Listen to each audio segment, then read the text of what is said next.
What a great honor to be able to introduce for the first time ever anywhere the 45th President of the United States of America, Donald J. Trump. Did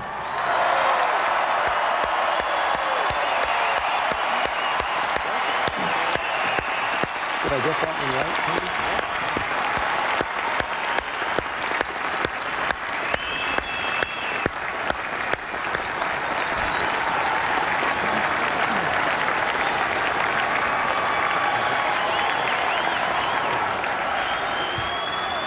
Chief Justice Roberts, President Carter, President Clinton, President Bush, President Obama, fellow Americans, and people of the world, thank you.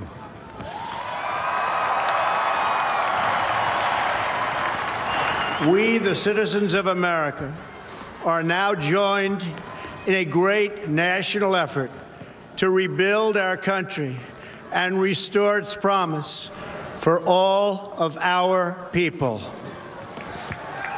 Together, we will determine the course of America and the world for many, many years to come.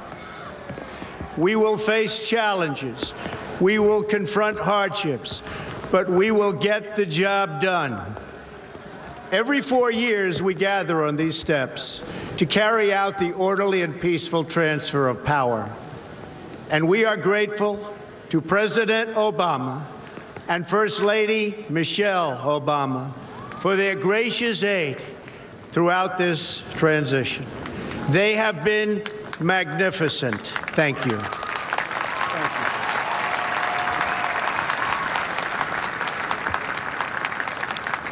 Today's ceremony, however, has very special meaning because today we are not merely transferring power from one administration to another or from one party to another, but we are transferring power from Washington, D.C., and giving it back to you, the people.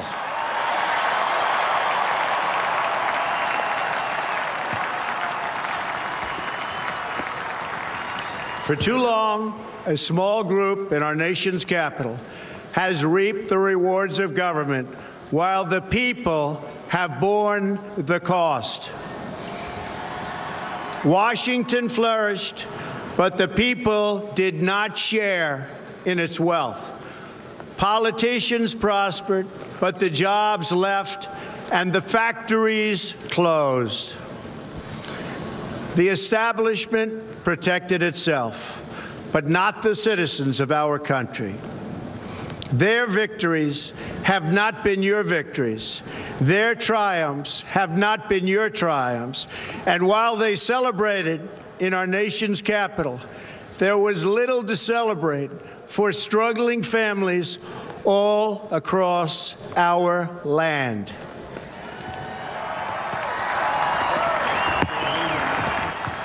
That all changes starting right here and right now, because this moment is your moment. It belongs to you.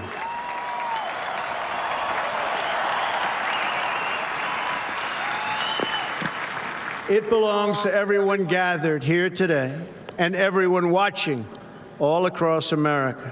This is your day. This is your celebration. And this, the United States of America, is your country.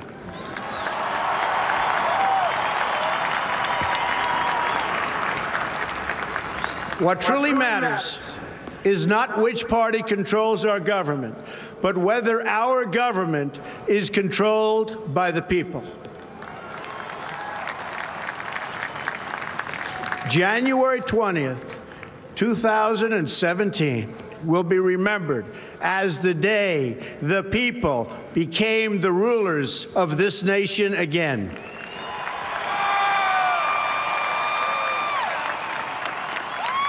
The forgotten men and women of our country will be forgotten no longer. Everyone is listening to you now. You came by the tens of millions to become part of a historic movement, the likes of which the world has never seen before. At the center of this movement is a crucial conviction that a nation exists to serve its citizens. Americans want great schools for their children, safe neighborhoods for their families, and good jobs for themselves. These are just and reasonable demands of righteous people and a righteous public. But for too many of our citizens, a different reality exists. Mothers and children trapped in poverty in our inner cities, rusted out factories scattered like tombstones across the landscape of our nation, an education system flush with cash, but which leaves our young and beautiful students deprived of all knowledge. And the crime, and the gangs, and the drugs that have stolen too many lives and robbed our country of so much unrealized potential. This American carnage stops right here and stops right now.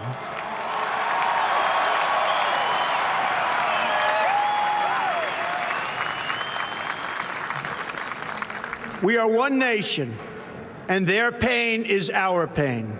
Their dreams are our dreams, and their success will be our success. We share one heart, one home, and one glorious destiny. The oath of office I take today is an oath of allegiance to all Americans.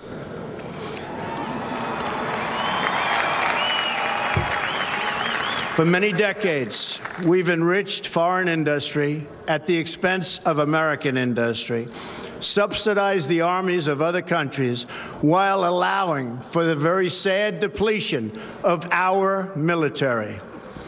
We've defended other nations' borders while refusing to defend our own.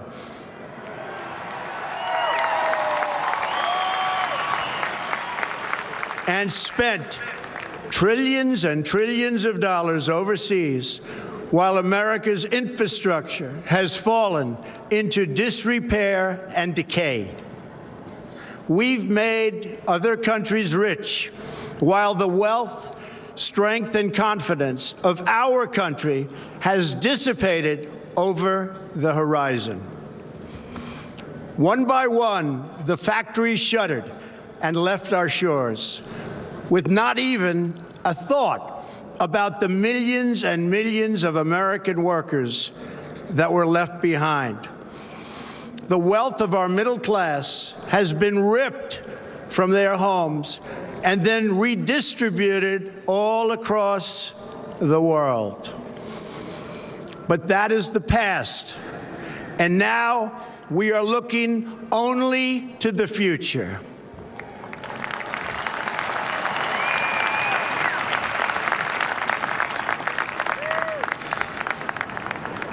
We assembled here today are issuing a new decree to be heard in every city, in every foreign capital, and in every hall of power.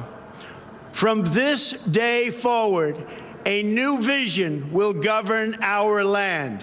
From this day forward, it's going to be only America first. America first.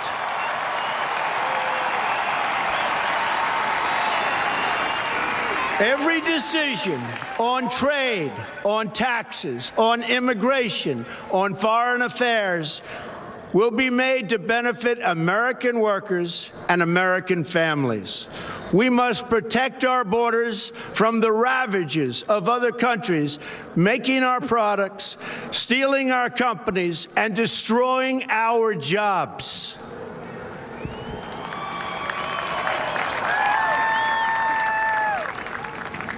Protection will lead to great prosperity and strength. I will fight for you with every breath in my body, and I will never, ever let you down.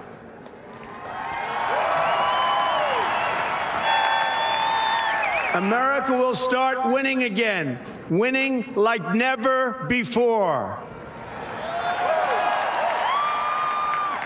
We will bring back our jobs. We will bring back our borders. We will bring back our wealth. And we will bring back our dreams.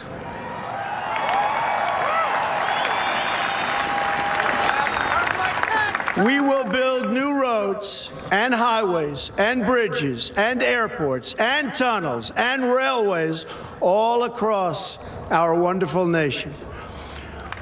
We will get our people off of welfare and back to work, rebuilding our country with American hands and American labor. We will follow two simple rules: buy American and hire American. We will seek friendship and goodwill with the nations of the world, but we do so with the understanding that it is the right of all nations to put their own interests first. We do not seek to impose our way of life on anyone, but rather to let it shine as an example. We will shine for everyone to follow. We will reinforce old alliances and form new ones and unite the civilized world against radical Islamic terrorism, which we will eradicate completely from the face of the earth.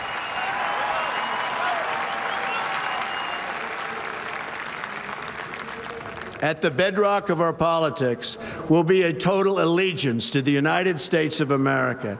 And through our loyalty to our country, we will rediscover our loyalty to each other.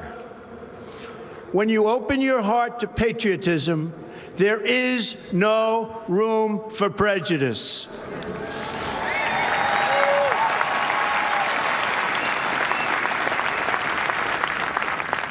The Bible tells us how good and pleasant it is when God's people live together in unity. We must speak our minds openly, debate our disagreements honestly, but always pursue solidarity. When America is united, America is totally unstoppable.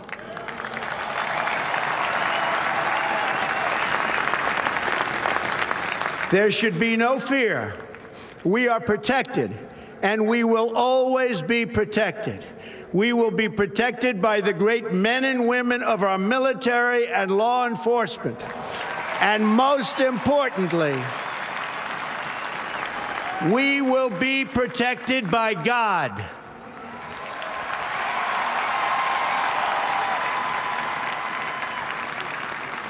Finally, we must think big and dream even bigger. In America, we understand that a nation is only living as long as it is striving.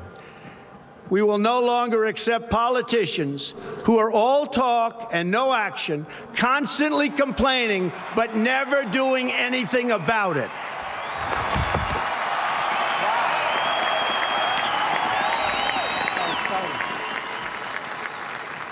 The time for empty talk is over. Now arrives the hour of action.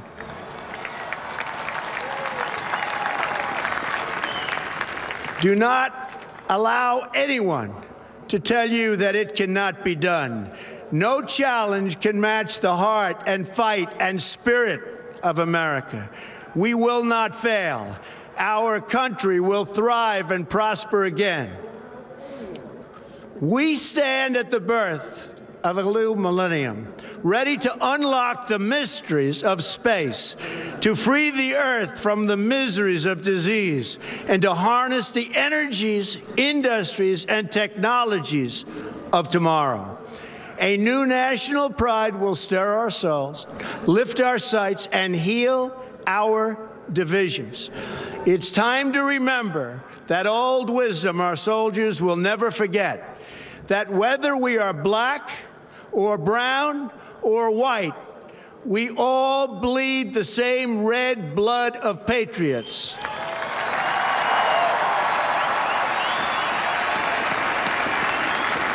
We all enjoy the same glorious freedoms, and we all salute the same great American flag.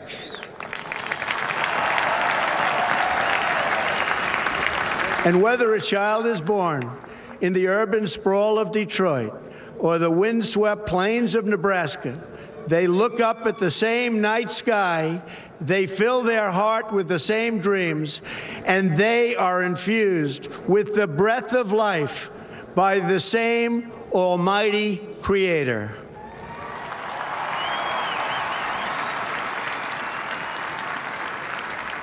So to all Americans in every city, near and far, small and large, from mountain to mountain, from ocean to ocean, hear these words: you will never be ignored again.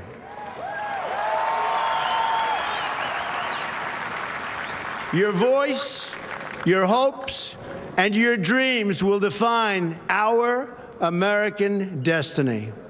And your courage and goodness and love will forever guide us along the way. Together, we will make America strong again. We will make America wealthy again. We will make America proud again. We will make America safe again. And yes, together, we will make America great again. Thank you, God bless you, and God bless America. Thank you. God bless America. Clenched fist there from President Donald Trump, a smile from President Obama as he completes his inaugural address. Direct attack on the Washington establishment. Congratulations from President Obama right there. Taking on establishment that he said protected itself. Promises that will all change right here, right now, from this day forward. The people are the rulers again, said Donald Trump, President Donald Trump. Then he said he has a new decree, a new vision. The new vision will govern our land, America first.